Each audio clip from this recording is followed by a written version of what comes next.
Ji welcome back to my YouTube channel. So how you guys, I hope you fine and doing well. So आज के इस part के अंदर business communication का previous year का exam paper देखने वाले हैं कि 2023 के अंदर बिजनेस कम्युनिकेशन के अंदर किस टाइप के जो क्वेश्चन है वो आपके पूछे गए थे। ठीक है, सो आपने करना क्या है, अगर आप चैनल पर नए हैं चैनल को सब्सक्राइब कर ले, बेल आइकन को प्रेस कर ले ताकि मेरे आने वाली हर वीडियो से आप अपडेट रहें। देन अगर आपको बिजनेस कम्युनिकेशन के प्रीवियस ईयर के एग्जाम पेपर की पीडीएफ चाहिए तो आप मेरे टेलीग्राम चैनल को ज्वाइन कर सकते हैं, जहाँ पे मैं इसकी पीडीएफ शेयर करूंगी। ठीक है, देन अगर आपने अभी तक किसी ने भी बिजनेस कम्युनिकेशन के इंपॉर्टेंट टॉपिक की वीडियो नहीं देखी है तो उसका जो लिंक है मैं आपको प्रोवाइड कर दूंगी। आपने करना क्या है, उस वीडियो को एंड तक देखना है। जितने भी इंपॉर्टेंट टॉपिक मैंने आपको बताए हैं आपने करना क्या है, उन सभी टॉपिक की अच्छे से तैयारी करनी है ताकि आप बिजनेस कम्युनिकेशन के अंदर अच्छे मार्क्स गेन कर पाए। ठीक है, तो चलिए स्टार्ट करते हैं आज के इस वीडियो को। सो ये क्या है, हमारा बिजनेस कम्युनिकेशन का प्रीवियस का एग्जाम पेपर है। ठीक है, जिसके अंदर क्या है आपके पूरे आपके 3 सेक्शन है, section A, section B and section C. ठीक है, जो बिजनेस कम्युनिकेशन का जो एग्जाम पेपर आपको कंडक्ट होता है वो 75 मार्क का कंडक्ट होता है और 3 घंटे का आपका टाइम मिलता है। ठीक है, सो आपको करना क्या है, 3 घंटे के अंदर अपने जो तीनों सेक्शन है उनको अच्छे से कवर करना है। ठीक है, जब भी आपको एग्जाम के अंदर आपका एग्जाम पेपर मिलेगा, आपने करना क्या है, उस एग्जाम पेपर को सबसे पहले अच्छे से रीड करना है। ठीक है, और रीड करते वक्त ही आपको ये डिसाइड कर लेना है कि आपको कौन सा सेक्शन अटैम्प्ट करना है। ठीक है, और जो आपका सेक्शन अटैम्प्ट करने का तरीका है वो बढ़िया सा होना चाहिए। ठीक है, अगर आप सेक्शन ए को अटैम्प्ट करें तो आप कोशिश करिए कि सेक्शन ए के बाद आप सेक्शन बी को अटैम्प्ट करें, देन सेक्शन सी को अटैम्प्ट करें। ठीक है, या फिर अगर आपने सेक्शन सी से स्टार्ट किया है तो आप कोशिश करिए कि सेक्शन सी के बाद आप सेक्शन बी को अटैम्प्ट करें, देन आप सेक्शन ए को अटैम्प्ट करें। ठीक है, यानी कि आपको जो सेक्शन अटैम्प्ट करने का जो तरीका है या तो वो असेंडिंग ऑर्डर में हो या फिर वो डिसेंडिंग ऑर्डर में। ठीक है, जिससे क्या होगा कि टीचर को आपकी जो नोटबुक है उसको चेक करने में काफ़ी आसानी होगी, ताकि आपके जो वो अगर टीचर को आसानी हो रही है तो इसका मतलब कि आपके जो मार्क्स है वो भी आपको अच्छे मिलेंगे। ठीक है, चलिए बात कर लेते हैं सेक्शन नंबर ए की। सेक्शन नंबर ए के अंदर क्या है, आपके वेरी शॉर्ट आंसर क्वेश्चन है। तो यहाँ पे क्या मिलेंगे, आपको 5 क्वेश्चन मिलेंगे।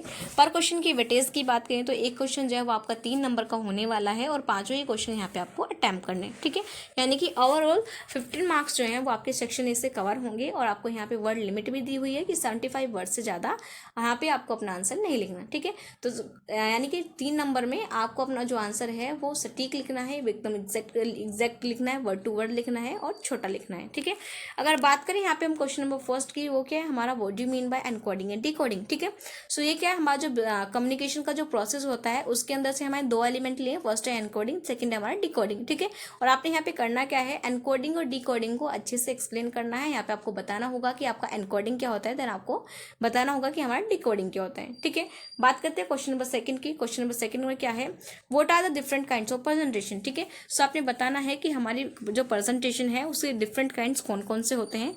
सो आपने सबसे पहले तो बताना होगा कि कितने काइंड्स होते हैं हमारी प्रेजेंटेशन के, या फिर कितने टाइप्स होते हैं। फिर आपने करना क्या है, उन टाइप्स को 1 बाय 1 एक्सप्लेन करना है शॉर्ट में।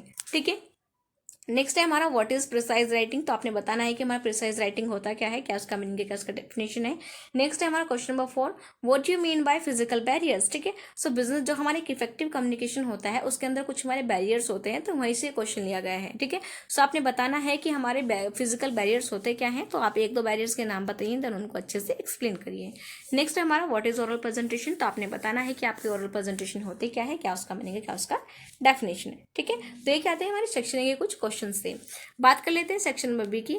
और अगर आप चाहें, अब इसकी जो पीडीएफ है वो तो मैं आपको प्रोवाइड कर ही दूंगी, तो आपने करना क्या है कि इन सभी क्वेश्चंस की खुद से प्रैक्टिस करके देखनी है।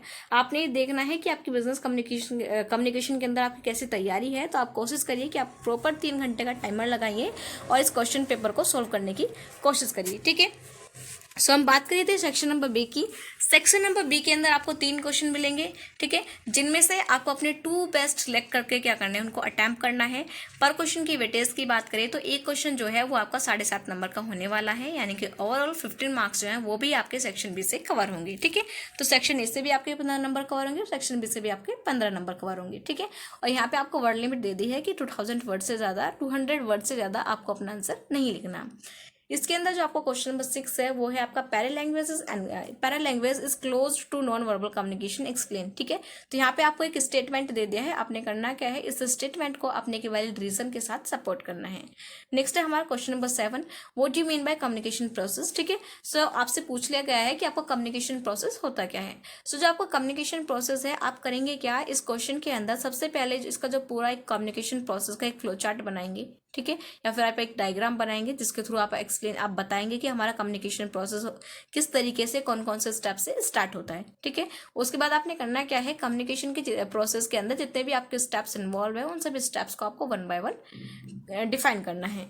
नेक्स्ट है हमारा question number 8, differentiate between good and bad letter. ठीक है, सो ये जो क्वेश्चन है ये हमारा यूनिट नंबर थर्ड से है। ठीक है, जो कि हमारे बिजनेस लेटर के ऊपर है। सो यहाँ पे आपसे पूछ लिया गया है कि आपने क्या करना है कि जो हमारे बैड लेटर्स होते हैं, बैड बिजनेस लेटर होते हैं, गुड बिजनेस लेटर होते हैं, आपने करना क्या है, उन दोनों के बीच में डिफरेंस बताना है। ठीक है, सो ये जो क्वेश्चन है आपने करना क्या है, इसके अंदर आपको 3 कॉलम बनानी होंगी, पूरा एक टैबुलर फॉर्म में आप इसका जो आंसर है वो देने वाले हैं। ठीक है, सबसे जो आपकी जो फर्स्ट कॉलम होगी उसके अंदर आप बेसिस लिखेंगे, सेकंड के अंदर आप गुड लेटर्स लिखेंगे, थर्ड के अंदर आप बैड लेटर्स लिखेंगे। ठीक है, उसके बाद आपने करना क्या है, एक प्रॉपर एक टैबुलर फॉर्म के अंदर बेसिस के बेस पे आपको इन दोनों के बीच में डिफ्रेंशिएट करना है।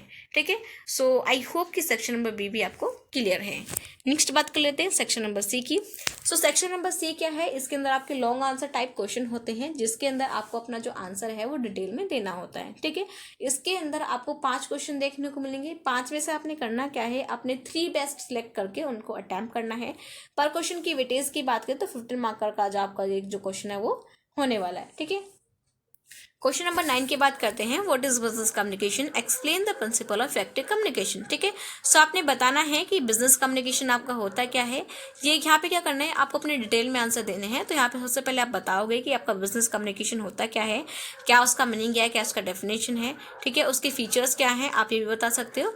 उसके बाद आपने एक्सप्लेन करना है प्रिंसिपल्स ऑफ इफेक्टिव कम्युनिकेशन। ठीक है, कि हमारा जो इफेक्टिव कम्युनिकेशन होता है उससे कौन कौन से हमारे प्रिंसिपल्स हैं, उन सभी प्रिंसिपल्स को आपको डिटेल में एक्सप्लेन करना है।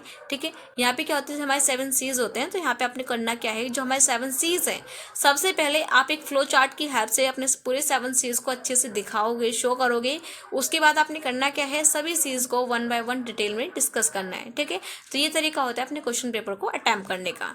नेक्स्ट है हमारा question number 10, what are the common barriers in communication and how do you overcome these barriers. ठीक है, सो यहाँ पे आपसे पूछा है कि आपके बिजनेस कम्युनिकेशन के कौन कौन से बैरियर्स होते हैं। ठीक है, सबसे पहले आप यहाँ पे बताओगे कि आपका बिजनेस कम्युनिकेशन होता क्या है। उसके बाद आपको एक्सप्लेन करना है कि आपके बिजनेस कम्युनिकेशन बैरियर्स होते क्या हैं। ठीक है, कौन कौन से बैरियर्स होते हैं। तो आप एक फ्लो चार्ट के हेल्प से सभी बैरियर्स को अच्छे से शो कर दीजिएगा। ठीक है, और किसके बेसिस पे बताने हैं आपको, कॉमन। ठीक है, तो फिर आपने करना क्या है, उसके बाद फिर आप बताएंगे कि इन बैरियर्स से हम किस तरीके से ओवरकम हो सकते हैं। ठीक है, तो ये भी क्या करना है, आपको डिटेल में एक्सप्लेन करना है। बात करते हैं क्वेश्चन नंबर 11 की। क्वेश्चन नंबर 11 में है आपका, write a specimen dunning letter to your customer for payments. ठीक है, तो यहाँ पे आपको बोला है कि आपने करना क्या है कि अपने कस्टमर यानी कि आपने कस्टमर को पेमेंट करी है तो उसके ऊपर आपको अपना क्या करना है, जो आप बिजनेस लेटर है उसका एक स्पेसिमेन तैयार करना है। बात करते हैं क्वेश्चन नंबर 12 की, one should feed water and cultivate the grape vine other than the crop with growth discuss. ठीक है, तो यहाँ पे क्या दे दिया, आपको एक स्टेटमेंट दे दिया। आपने करना क्या है, इस स्टेटमेंट को डिटेल में डिस्कस करना है अपने वैलिड रीजन के साथ। बात करते हैं क्वेश्चन नंबर 13 की। तो क्वेश्चन नंबर 13 है आपका, what you mean by international communication and right and present and imaginary international situation. ठीक है, तो यहाँ पे आपको करना क्या है, आपको बताना होगा कि आपका इंटरनेशनल कम्युनिकेशन होता क्या है, क्या इसका मीनिंग है, क्या इसका डेफिनेशन है, क्या इसका ऑब्जेक्टिव होता है। ठीक है, फिर आपने एक इमेजिनरी सिचुएशन को लेकर वहाँ पे आपको एक अच्छे से एक्सप्लेन करना, एग्जाम्पल देके कि यहाँ पे हमारा इंटरनेशनल कम्युनिकेशन होगा क्या। ठीक है, तो ये क्या था, हमारा प्रीवियस ईयर का एग्जाम पेपर था। आई होप ये आपको क्लियर है, कि आपको क्लियर हो गया है कि बिजनेस कम्युनिकेशन का जो एग्जाम पेपर हो किस तरीके से डिजाइन होता है, किस टाइप के जो क्वेश्चन आपसे पूछे जाते हैं। ठीक है, so thank you very much everyone for watching this video, then all the best for examination. Bye bye, next video.